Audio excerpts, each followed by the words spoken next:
আসসালামু আলাইকুম, স্বাগতম সবাইকে আজকের ভিডিওতে। তো আমরা দেখবো যে উইন্ডোজ 10 এবং 11 এর এই যে দেখেন নিচে এই যে উইন্ডি যে একটা অপশন আছে, এটা কিন্তু খুব বিরক্তিকর। এখানে মাউস নিলেই একটা অপশন চলে আসে, এটা কিন্তু আর যেতে চায় না। হ্যাঁ, আবার এইখানে ক্লিক কইরা তারপরে অনেকক্ষণ পর যায় দেখেন, এই তারপর আবার MNS চলে আসে।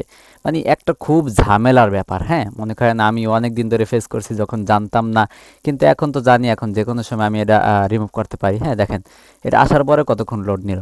আবার যখন মাউসটা যখন এখানে নিয়ে যাব, এখানে নিয়ে গেলেই এইটা কিন্তু উইন্ডো কিন্তু শো হবে, তখন আর কোথাও কিন্তু ক্লিক করা যাচ্ছে না।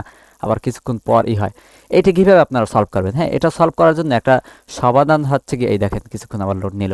সমাধান হচ্ছে গিয়া এই যে আপনার টাস্ক বার। হ্যাঁ, টাস্ক বার হচ্ছে গিয়ে এই যে নিচের এটুকু না, এটা হচ্ছে কি ডিসপ্লে। দেখেন এখানে যদি আমি রাইট ক্লিক করি, দেখেন রাইট ক্লিক করলে এই যে আমাদের ডিসপ্লে উইন্ডোজ চলে আসে।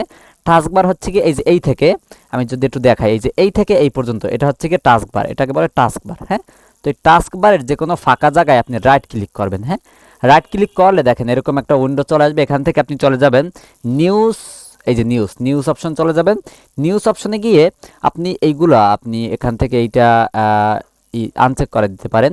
আচ্ছা, আবার একটু দেখাই, এখানে যদি আপনি এই নিউজ অপশনে যান, এই নিউজ অপশনে গেলে দেখেন এখানে বলবে টার্ন অফ যদি করেন তাহলে দেখেন অফ হয়ে গেছে এবং অনেকগুলো জায়গাও ফাঁকা রয়ে গেছে।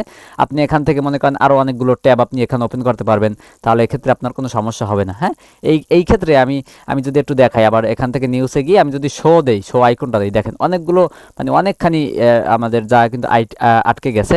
তারপরে হচ্ছে গিয়া যদি আমি এটা যদি মানে সরাই দিই, তাহলে একটু সুন্দরও দেখাচ্ছে। দেখেন অনেকগুলো জায়গা, এটা আমাদের কিন্তু লাগে না। ঠিক আছে, তো যারা এই সমস্যাটা ফেস করেন বা যারা নতুন আছেন, তো এই অপশনটা অবশ্যই হাইড করেন, দেখবেন আপনার কাছে আরও আগের থেকে অনেক স্মুথ লাগতেছে আপনার পিসিটা ইউজ করতে। ঠিক আছে, তো সবাই ভালো থাকুন, সুস্থ থাকুন, আল্লাহ হাফেজ।